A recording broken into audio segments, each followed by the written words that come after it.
You felt this strange weight last Thursday when you realized your entire life is scheduled around a job you never wanted. You stared at the white ceiling of your bedroom before the morning alarm sounded. You calculated the number of hours you sell each week just to secure permission to exist inside your own apartment. You closed your eyes and wondered how a free person ends up begging for the weekend. In his 37 BC manual, De Re Rustica, Marcus Terentius Varro describes a Roman patrician walking through a massive wheat estate. The patrician wears a heavy wool tunic and stops to inspect his farming equipment. He examines the silent tools, like the wooden wagons sitting in the mud. He evaluates the semi-vocal tools, like the massive oxen pulling the plows. He turns his cold stare toward the vocal tools harvesting the wheat. The vocal tools were human beings purchased to generate profit for the estate owner. The patrician stands in the dirt and calculates the staggering cost of maintaining his physical property. He must feed these vocal tools during the long, barren winter months when the ground freezes and no crops grow. He must pay for their shelter and the armed guards required to prevent a midnight rebellion. Iron chains consume massive profits. This economic drain forced the ancient ruling class to rethink the entire concept of human ownership. Maintaining absolute physical control was an inefficient way to extract labor. You sat in a fluorescent break room on Tuesday morning, waiting for your shift to begin. You watched the clock tick toward the hour and felt your autonomy dissolve into the schedule. You walked into the building without physical shackles on your wrists to resume your specialized task. The modern mechanism runs in silence above your head, without drawing attention to the architecture. You opened your banking application last week and looked at the outgoing expenses required just to maintain your current pulse. You pay for your own shelter, your own winter meals, and your own medical survival. The patrician used to carry the heavy financial burden of keeping the worker alive. You carry that crushing weight on your own shoulders today. The removal of the physical iron was the first required step toward a more profitable extraction. Moving the trap from the wrists to the dirt required a new legal structure that punished independence. The masters needed a mechanism to keep the labor force intact while stripping away the absolute obligation to provide housing and food. They found the ideal solution by claiming total ownership of the ground. The worker buys their own chains. In his 1939 book, Feudal Society, Mark Bloch tracks the dark transformation of European peasants during the Middle Ages. A feudal lord stands on the cold stone battlements of a towering castle at dawn. He looks down at a vast expanse of agricultural land stretching toward the dark forest. He does not own the exhausted men and women working in the mud below his walls. He owns the dirt they must cultivate to survive. The peasant is no longer a vocal tool requiring winter rations and expensive shelter provided by a master. The peasant is categorized as a free man who must construct his own house using raw materials.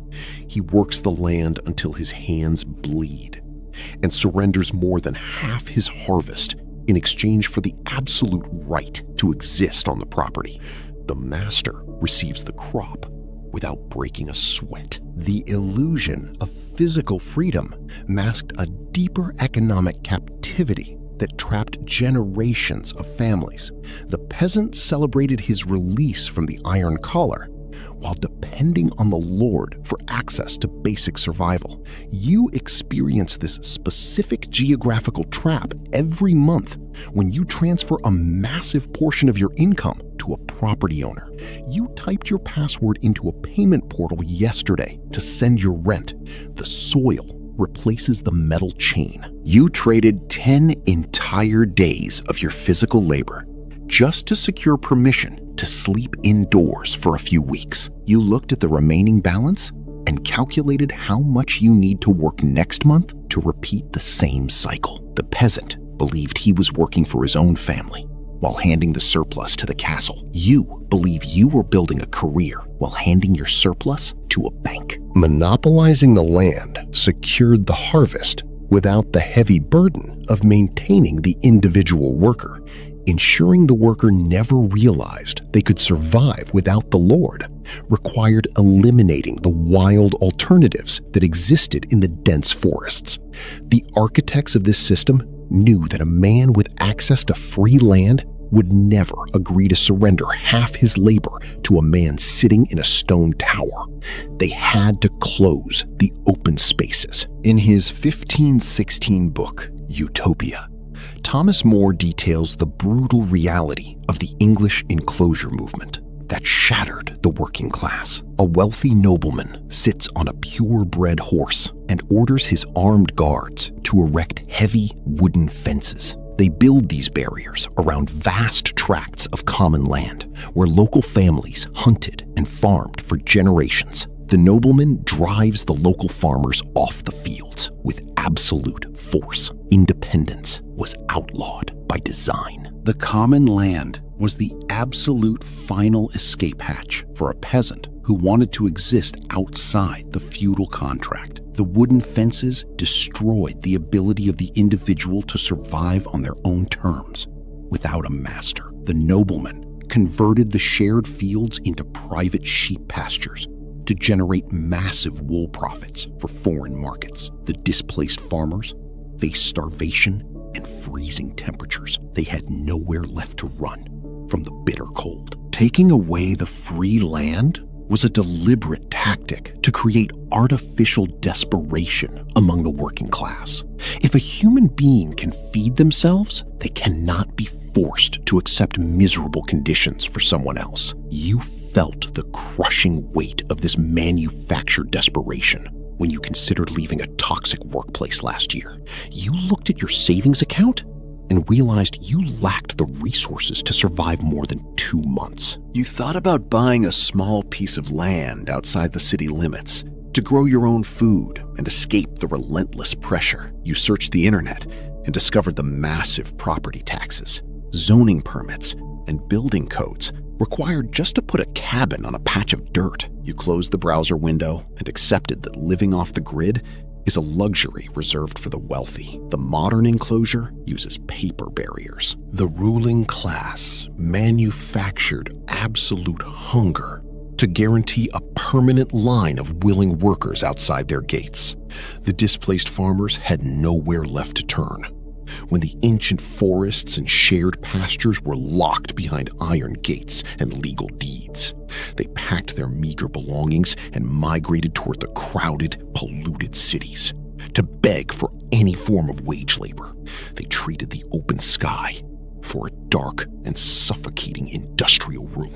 Forcing the displaced farmers into the dark brick cities provided a massive supply of desperate bodies. Extracting the maximum physical output from those bodies required the elite to invent a new and profound concept of temporary human ownership. The masters needed to separate the labor from the cost of keeping the laborer alive. They built a towering system that consumed human energy without carrying the heavy liability of human maintenance. In his 1845 book, The Condition of the Working Class in England, Friedrich Engels observes a wealthy textile mill owner in Manchester. He stands on a wooden catwalk above the deafening noise of heavy iron mechanical looms. He watches hundreds of exhausted men breathing thick cotton dust in the dim light.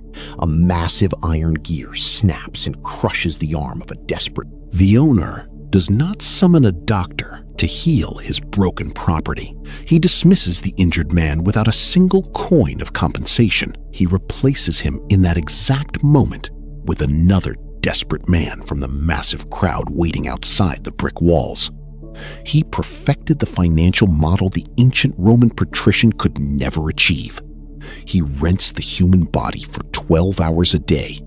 He discards the broken frame at dusk. Survival is the unseen manager. Renting the physical body instead of owning it outright, was the ultimate financial victory for the ruling class.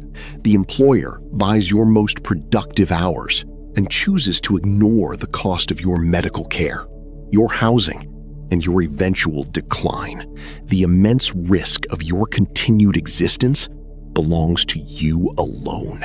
The master retains all the profit while outsourcing all the maintenance. The modern wage is nothing more than a temporary rental agreement. You stared at this disposable reality last winter when a senior colleague was terminated after a decade of loyal service.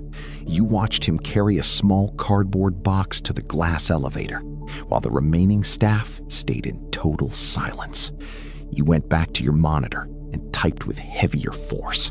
You realized your safety was a fragile illusion tied to your immediate daily output. Loyalty is a unilateral contract. Discarding the broken worker maximized the profit margin of the massive industrial machine.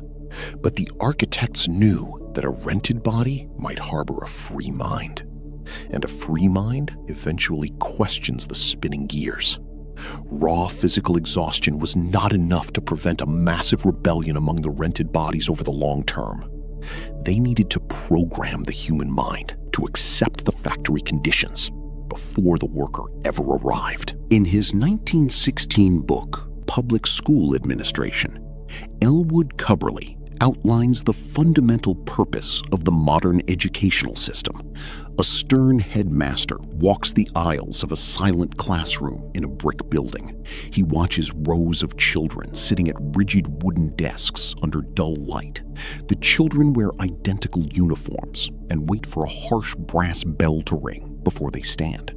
They raise small hands to ask for basic biological permission. The educational institution does not exist to teach independent critical thought or financial autonomy. The school operates as a literal assembly line, designed to produce a standardized and compliant citizen. The child learns that survival depends on memorizing the approved answer and pleasing the designated authority figure standing at the front. They practice the exact physical submission required for the cubicle and the modern assembly line. The grading system ensures they never question the format of the test. Teaching absolute obedience under the guise of intellectual education killed the natural human instinct for independent rebellion. The child spends thousands of hours learning to fear the red ink of a poor evaluation. They are trained to measure their personal worth using standardized numerical grades assigned by an institutional power. They graduate and carry this desperate need for external validation directly into the modern corporate workforce. The desk shapes the adult. You experienced this ingrained conditioning during your annual performance review last month. You sat across from a supervisor who holds far less technical knowledge than you possess. You waited in tense silence for a numerical rating of your professional worth. You reverted to a nervous student waiting for a passing grade from a strict teacher.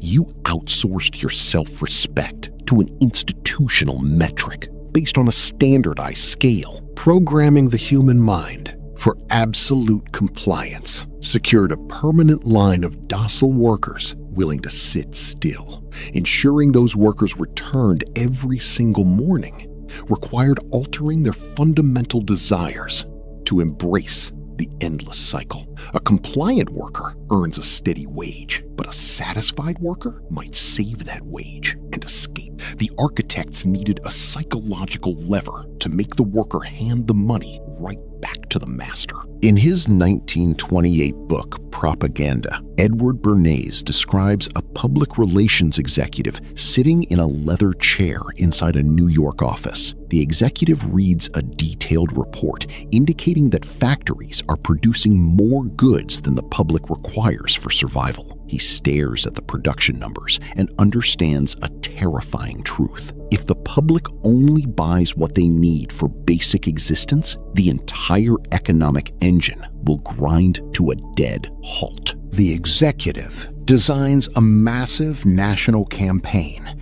to link human self-worth to the acquisition of mass-produced items. The strategy convinces the worker that buying specific objects will elevate their social status and cure their deep personal insecurities. The worker spends 50 hours a week earning a meager wage in a loud factory. They take that wage and purchase the exact items they just finished building. Desire is a manufactured lock. The architecture of modern consumption forces you to run on a relentless treadmill just to maintain a baseline of social respect. The system pays you a wage and provides a glossy catalog of premium distractions to absorb that exact amount. You trade the absolute freedom of your future hours to impress neighbors you do not even like. You work in the factory to buy the products the factory produces on the line. You participated in this exact loop when you signed a 5-year loan for a premium vehicle. You gripped the leather steering wheel and felt a temporary surge of pride. You ignored the reality that the heavy monthly payment forces you to tolerate a manager who disrespects you every day. You locked yourself into a decade of forced labor for a depreciating piece of metal. The shiny exterior hides the leash. Programming the herd through continuous consumption built the vast foundation of the modern middle class. The master extracted the labor and recovered the wage in a single unbroken cycle of profit. The worker felt successful while digging a deeper hole, but the ultimate evolution of this system required an even darker psychological shift. The master wanted to remove the exterior fences without resistance and make the prisoner learn to love the cell. The final evolution of control required the prisoner to enforce their own discipline without any external pressure from a master. The architect needed to build a system where the threat of punishment was replaced by the illusion of personal achievement. They needed the worker to voluntarily surrender their nights and weekends while feeling a deep sense of pride in their own exhaustion. They created a trap disguised as extreme personal ambition. In his 2015 book, The Burnout Society, Byung-Chul Han observes a modern professional sitting alone in a glass-walled office late at night. The professional drinks a chemical energy beverage and types with heavy force on a glowing keyboard. There is no overseer standing behind him with a stopwatch or a heavy whip. He pushes himself to the absolute brink of physical collapse to achieve a corporate sales target he did not create. He calls this voluntary exhaustion the pursuit of excellence. The genius of the modern trap is the deep internalization of the master. They convince the worker that running yourself into the ground is a sign of extreme personal ambition. You optimize your morning routine, you drink dietary supplements, and you track your sleep data using a digital watch. You manage your own ruthless exploitation to become a more efficient battery. Freedom became the new cage. The illusion of self-optimization created the perfect modern servant who runs the treadmill without being whipped. You believe you are building your own empire when you are simply increasing the dividend yield for the invisible shareholders.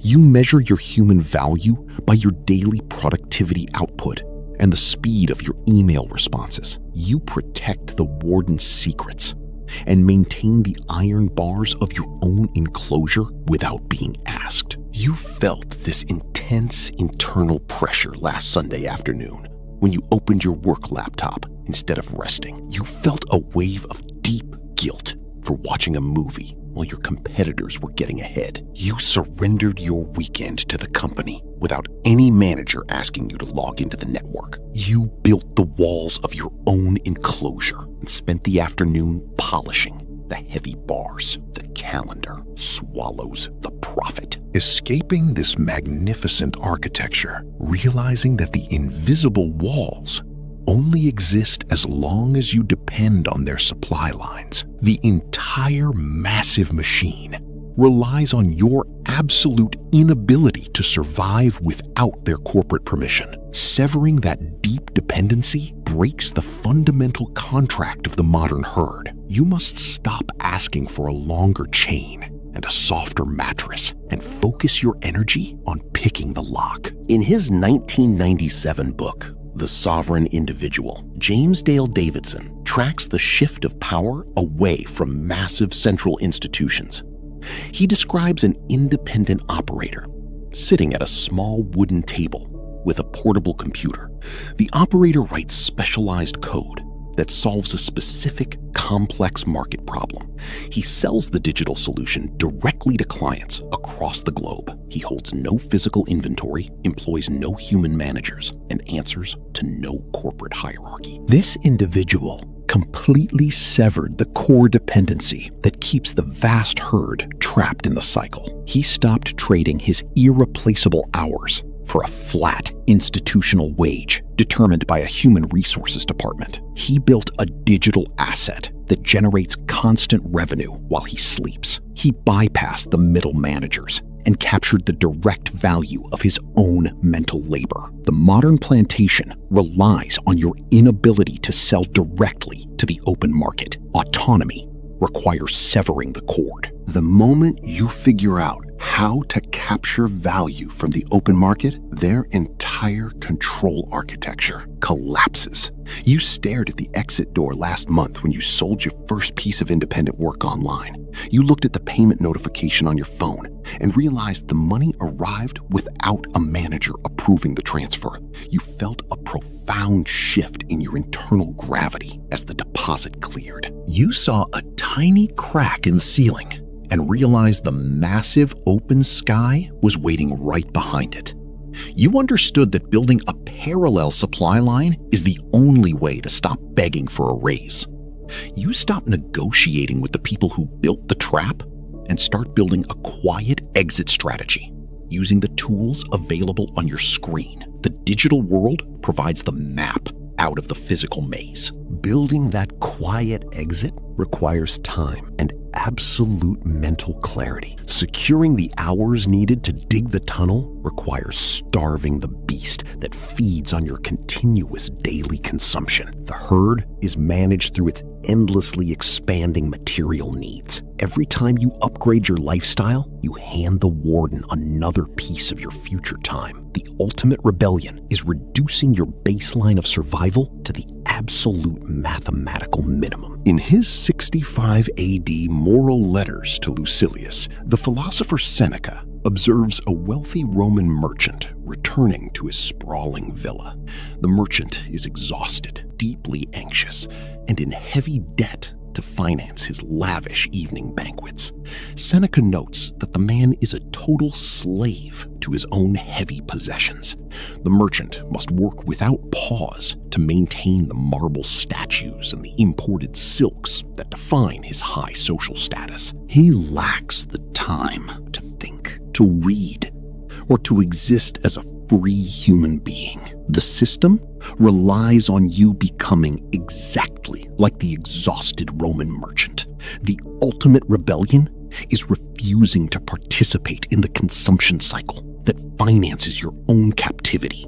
You step off the treadmill by realizing that you do not need the premium sedan or the massive suburban house. Need limits your required obedience. You experienced this power last week when you canceled 3 monthly digital subscriptions you did not need. You looked at the extra money remaining in your account and realized you just bought back a fraction of your life. When you refused to buy the motorized lawnmower and the luxury watch, you strip the system of its primary leverage. You lower the cost of your existence and buy back your irreplaceable hours. The tools required to build your escape route are now accessible to people willing to study the massive trap. Every significant outcome in your life followed one decision, made after realizing the map you were handed was fake. This is one of those distinct moments. The group that studies this architecture and builds independent leverage is expanding right here on this screen. Stay close to the fire. You are on the side that sees.